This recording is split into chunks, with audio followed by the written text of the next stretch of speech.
Good morning, students. In last lecture, we see many changes. For example, slow and fast change, reversible and irreversible change, periodic and non-periodic change. Next change है physical and chemical change. तो firstly देखते हैं physical change क्या होता है. A physical change is a temporary change in which no new substance is form. Physical change क्या होता है कि वो चेंज होता है जिसमें कोई न्यू सब्सटेंस नहीं बनता, ओनली क्या होता है उस सब्सटेंस के अंदर टेम्परेरी चेंज आता है. ठीक है, जैसे मेरे पास ये पेपर है, ओके, मुझे इसके अंदर फिजिकल चेंज देखना है. तो लेट अस सपोज देखो यहाँ पे इसकी शेप अब कुछ और है. अब मैं क्या कर देता हूँ, इसको टीयर कर देता हूँ इन दिस वे. तो देखो यहाँ पे अब आप देख पा रहे हो कि जो पहले इसकी शेप कुछ और थी, अब मैंने इसको फाड़ दिया, इसको टीयर किया हुआ है. तो क्या हो रहा है यहाँ पे, कोई क्या न्यू सब्सटेंस फॉर्म हुआ है? नो. पहले भी एक पेपर था, अब भी क्या है, पेपर है. बट चेंज तो आया है इसके अंदर. वो चेंज क्या है, टेम्परेरी चेंज है.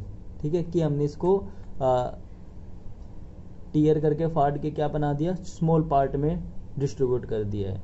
ओके, बट क्या कोई न्यू सब्सटेंस बना है यहाँ पे? नहीं, न्यू सब्सटेंस तो नहीं बना है. ओनली क्या है, ये पेपर था, पेपर ही है अब भी. ओके,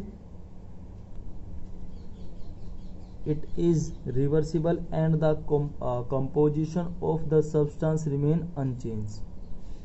ठीक है, क्या कह रहा है, जो फिजिकल चेंज है ये रिवर्सिबल चेंज भी होता है और इसकी जो कंपोजिशन है वो रिमेन अनचेंज होती है. ठीक है, all the properties of these residue are identical to sugar which was earlier dissolved in water. Thus we find that in this case no new substance is formed. तो यहाँ पे देखो, अगर हम वाटर के अंदर शुगर को डिजोल्व करते हैं तो इसकी जो प्रॉपर्टी है उसमें कोई चेंज नहीं आता. चेंज नहीं आता तो इट मीन्स वो किस टाइप का चेंज है, फिजिकल चेंज है. और एग्जांपल देखते हैं फिजिकल चेंज के लिए. जैसे आप लोगों ने हीटर देखा होगा, इलेक्ट्रिक हीटर जो सर्दियों में हम यूज़ करते हैं. इलेक्ट्रिक हीटर का इलेक्ट्रिक हीटर है, ठीक है, उसकी वायर होती है इलेक्ट्रिक हीटर की. तो इलेक्ट्रिक जो हीटर है उसकी वायर को जैसे हम स्विच ऑन करते हैं तो क्या होना स्टार्ट हो जाता है, वो हीट होना स्टार्ट हो जाता है. तो देखो हीट हो रहा है तो इट मीन्स ऐसा तो है नहीं कि वो मतलब हीट होने से जैसे लाइटिंग दे रहा है तो उसमें कुछ चेंज आ रहा है, उसकी जो वायर है वो चेंज हो रही है, नहीं होती. क्योंकि जैसे हम स्विच ऑफ करते हैं तो फिर दोबारा क्या होता है, सेम वो वायर हमें दिखाई दे जाती है. ठीक है, तो ये कैसा चेंज है, फिजिकल चेंज है. नेक्स्ट देखते हैं. जैसे मेरे पास ये पेन है, इस पेन को मैं क्या कर देता हूँ, स्टार्टिंग पेन है, इस पेन को मैं स्मॉल स्मॉल पार्ट में ब्रेक कर देता हूँ. ठीक है, तो स्मॉल स्मॉल पार्ट में ब्रेक करने से क्या हो गया, इसकी जो इसमें चेंज आया वो टेम्परेरी चेंज है, क्योंकि इसको मैं फिर दोबारा ऐड करा सकता हूँ सेम टाइप से. ठीक है, तो ये भी किस टाइप का चेंज हो गया, फिजिकल चेंज.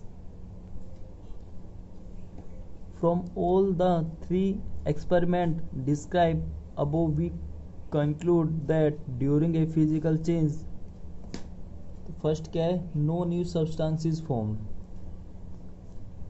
फिजिकल चेंज में कोई न्यू सब्सटेंस फॉर्म नहीं होता. The change is temporary. जो चेंज आता है वो कैसा चेंज आता है, टेम्परेरी चेंज आता है. The change can be reversed. ठीक है, उस चेंज को हम रिवर्स कर सकते हैं. जैसे मैंने पेन को ब्रेक कर रहा हूँ तो फिर दोबारा उसको ऐड किया जा सकता है, ऐड कर सकते हैं, एज ए पेन बना सकते हैं. तो इट मीन्स वो कैसा चेंज हो गया, रिवर्सिबल चेंज हो गया. The composition of matter remain unaltered. ठीक है, जो मैटर की जो कंपोजिशन है, प्रॉपर्टीज है, वो कैसी रहती है, अनचेंज रहती है. There may be some change in physical properties such as state, color, smell. Only जो चेंज आता है वो किसके अंदर आता है, कलर के अंदर आता है एंड स्मेल के अंदर आता है. ठीक है,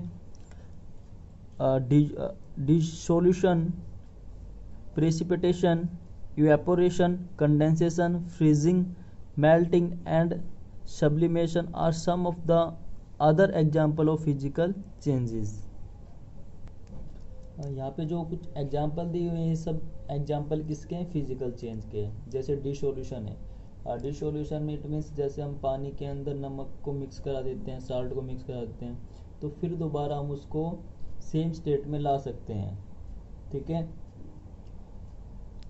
पानी के अंदर नमक का सॉल्यूशन है, उसको हीट करेंगे तो पानी ऊपर इवेपोरेट हो जाएगा, जो नेक्स्ट साल्ट है वो नीचे रह जाता है.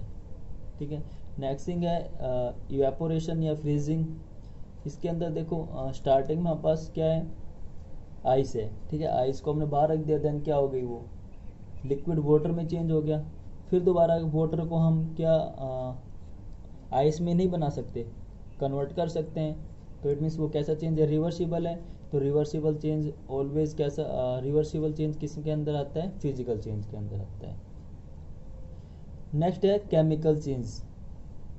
Chemical change is a permanent change in which N entirely new substance is formed with different properties. Yes, physical change में क्या था, टेम्परेरी चेंज होता था. ठीक है, उसमें मतलब बोल सकते हैं कि वही सब्सटेंस हमें अगेन मिल जाता था.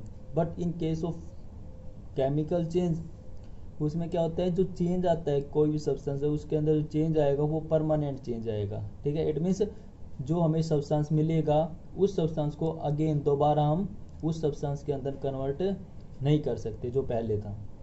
ओके, तो इसके कुछ एग्जांपल देखते हैं कि ऐसे कौन से एग्जांपल है जिसमें हमारे पास स्टार्टिंग में ही पेन है, इसको अगर हम चेंज कराएं तो अनदर चीज़ में चेंज हो गया, अब उस चेंज को हम दोबारा इसमें कन्वर्ट नहीं कर सकते. The change is usually irreversible. इस टाइप के चेंजेस को हम क्या बोलते हैं, इरिवर्सिबल. तो याद रखें, फिजिकल चेंज रिवर्सिबल होता है, केमिकल चेंज इरिवर्सिबल होता है. Let us perform the following activities to find out more about chemical changes. यहाँ पे एक एक्टिविटी दिखाई हुई है कि मैग्नीशियम रिबन को जब हम बर्न करते हैं तो क्या होता है. देखो मैग्नीशियम रिबन है यहाँ पे, इसको हमने बर्न किया है, तो बर्न करने से क्या हो गया, ये स्मॉल पार्ट में डिवाइड हो गए. ठीक है, इट मीन्स यहाँ पे ये जो पॉइंट्स दिख रहे हैं, इट मीन्स ये क्या है, वाइट फिल्म्स है. अब ये वाइट फिल्म्स जैसे ही कूल होंगे, इनको ठंडा करते हैं तो क्या हो जाता है, एक वाइट पाउडर बन जाता है. ठीक है, जिसको हम क्या बोल देते हैं, magnesium oxide. Next, formation of curd. जैसे हम मिल्क से दही बनाते हैं, तो इट मीन्स वो भी किसका एग्जाम्पल है, केमिकल चेंज का एग्जाम्पल है, क्योंकि हम कर्ड से दही से दोबारा मिल्क नहीं बना सकते. तो इट मीन्स ये कैसा चेंज है, इरिवर्सिबल चेंज है. ठीक है, तो यहाँ पे देखो कुछ प्रॉपर्टीज हैं केमिकल चेंज की. One or more entirely new substances form. Yes, हमें पता है कि अगर केमिकल चेंज है देन कोई न्यू सब्सटेंस फॉर्म होगा. जैसे मिल्क से कर्ड, तो क्या होगा, दूध से दही बन गई, तो न्यू सब्सटेंस बन गया. Next thing, change is permanent. अब हमें ये भी पता है कि जो चेंज होता है वो परमानेंटली चेंज होता है. जैसे मिल्क से हमने दही बनाई है, तो इट मीन्स वो दही एक परमानेंट हो गया. ऐसा नहीं है कि हम उस कर्ड से मिल्क बना लेंगे, नहीं बन पाएगा. तो किस टाइप का चेंज हो गया, ये इरिवर्सिबल चेंज हो गया. Change in the composition and properties of substance take place. ठीक है, कंपोजिशन एंड जो प्रॉपर्टीज है उनकी, उनमें भी क्या आता है, चेंज आता है in case of chemical change. Heat or light में be given out or absorb. क्या कह रहे हैं, जो केमिकल चेंज है वो हीट को एब्जॉर्ब भी कर सकता है और रिमूव भी कर सकता है. ठीक है, या गिवन आउट भी कर सकता है, निकाल भी सकता है. Rusting, burning of fuel, curdling of milk, cooking of food and fermentation are other example of chemical change. तो जितनी भी एग्जाम्पल दिखाए हुए हैं किसके एग्जाम्पल है, केमिकल चेंज के एग्जाम्पल है. तो यहाँ पे हम डिफरेंस देखते हैं, difference between physical change and chemical change. तो देखो क्या कह रहे हैं, no new substances form. Physical change में कोई न्यू सब्सटेंस नहीं बनता, केमिकल चेंज में न्यू सब्सटेंस फॉर्म होता है. It is temporary change. Physical change temporary change है, केमिकल चेंज परमानेंट चेंज है। Okay, no change in composition of the substance take place, ठीक है, इसकी कंपोजिशन में कोई चेंज नहीं आता, इसकी कंपोजिशन में चेंज आ जाता है। इट इज़ इजली रिवर्सिबल, ये रिवर्सिबल चेंज है, ये वाला इरिवर्सिबल चेंज है, ठीक है। Heat or light may not be given out or absorb, इसमें हम लाइट काफ़ी सब्सटेंस ऐसे जिसको लाइट देते हैं, कुछ में लाइट हम नहीं भी दे पाते हैं, ठीक है, या कुछ सब्सटेंस वो लाइट को एब्जॉर्ब गिवन आउट भी करते हैं और एब्जॉर्ब भी कर लेते हैं। बट इन केस इसमें क्या होगा, दोनों heat or light or both are generally given out or absorb. Chemical change में या तो क्या करेंगे, वो हीट को बाहर निकालेंगे या हीट को एब्जॉर्ब करेंगे। नेक्स्ट है changes involve in interaction. Almost all changes around us involve two or more material which interact with each other during the change।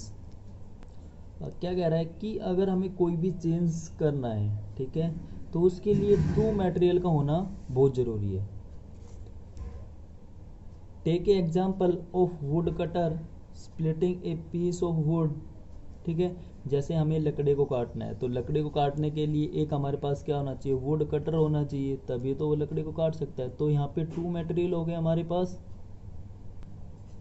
Heating with the S, क्या करते हैं, जो वुड है हमारे पास उसके ऊपर जो कुल्हाड़ी होती है उससे हीट करते हैं, ठीक है, तब क्या होती है, उससे लकड़ी है जो कटना स्टार्ट हो जाएगी। The wood get split, you should also note that the axe gets a bit blunt, ठीक है। आप लोग घर पे भी देखा होगा कि जो कुल्हाड़ी है, कुल्हाड़ी से लकड़ी को काटते हैं तो क्या होता है, जो वुड है, वुड के जो बिट स्मॉल जो पार्ट है वो वहाँ से निकलना स्टार्ट हो जाते हैं। The change effect both the material. Another example would be burning of match stick by stick on the side of the match box. The match stick burns as well as a mark is left on the matchbox. Therefore, the change or interaction has influenced each other. Next क्या कहते हैं, next आपके घर में जैसे माचिस होती है, तो माचिस को जैसे ही आपने देखा होगा कि माचिस के साइड में मैच स्टिक को हम क्या कराते हैं, स्लाइड कराते हैं, ठीक है। तो स्लाइड कराने से क्या होगा, जो मैच स्टिक है वो बर्न हो जाएगी। तो क्या मीन्स कहना क्या चाह रहा है कि कोई भी सब्सटेंस है, किसी चीज़ को हमें बर्न करना है या कुछ भी चेंज लेके आना है, तो उसके लिए दो चीज़ों का इंटरेक्शन होना ज़रूरी है, ठीक है। तो यहाँ पे देखो मैच को हमने मैच बॉक्स के साथ मैच स्टिक को इंटरेक्ट कराया है, तो इंटरेक्ट कराया है तो इट मीन्स क्या है कि वो आपस में क्या हो रहा है, इंटरेक्शन हो रहा है उनके बीच में, तभी तो वो चेंज पॉसिबल हो पाया है। Therefore, the change or interaction has influenced each other, ठीक है। जो चेंज और जो इंटरेक्शन है वो तभी पॉसिबल हो सकता है। एब्जॉर्प्शन और evolution of energy during a change, ठीक है, कोई भी सब्सटेंस अगर चेंज होता है तो कितनी एनर्जी को एब्जॉर्ब करता है, कितने एनर्जी को लीव आउट करता है। We know that burning of coal, wood, candle, gas give out heat and light. हमें पता है जैसे कोयला होता है उसको बर्न करते हैं, या लकड़ी को बर्न करते हैं, या कैंडल मोमबत्ती होती है उसको जैसे बर्न करते हैं तो उनसे हीट निकलती है, गिव आउट होती है heat, okay. Water change into its vapour when it is heated. Water can cool, can be change into ice. In all these change some heat is either absorb or evolve, ठीक है। देखो starting में हमने यहाँ पे देखा था कि जो कोयल, वुड और कैंडल है वो तो क्या कर रही थी, हीट गिव आउट कर रही थी। नेक्स्ट जैसे हम वाटर को हीट करते हैं तो वेपर बनते हैं, तो वहाँ पे क्या कर रहा है, वाटर हीट को एब्जॉर्ब कर रहा है, ठीक है। तो कुछ सब्सटेंस ऐसे होते हैं जो हीट को एब्जॉर्ब करते हैं, कुछ क्या करते हैं, गिव आउट करते हैं। There are some change during which heat is release, some change are called as exothermic change, ठीक है। तो क्या कह रहा है कि जो हीट को रिलीज करे, गिव आउट करे या बाहर निकाले, उन सब्सटेंस को हम क्या बोल देंगे कि वो किस टाइप का चेंज है, एक्सोथर्मिक चेंज है। ठीक है, जिसमें हीट बाहर निकलती है उसको बोलेंगे exothermic. There are some other change during which heat is absorb, melting of ice, dissolution of common salt in water are a few example in which heat is absorbed. Such change are called endothermic change। ठीक है, कुछ changes ऐसे होते हैं जो heat को absorb करते हैं, जैसे वाटर को हमने क्या किया, बर्न किया, जलाया। ठीक है, तो उससे क्या हुआ, वेपराइज हुआ, तो वाटर ने क्या किया, हीट को एब्जॉर्ब किया है। तो कोई भी सब्सटेंस अगर हीट को एब्जॉर्ब करता है तो उसको हम क्या बोल देंगे, एंडोथर्मिक चेंज बोल देंगे। ठीक है, तो जहाँ पे हीट एब्जॉर्ब होती है वो हो गया एंडोथर्मिक, जहाँ पे हीट रिलीज होती है, बाहर निकलती है, गिव आउट होती है, तो उसको बोल देंगे एक्सोथर्मिक।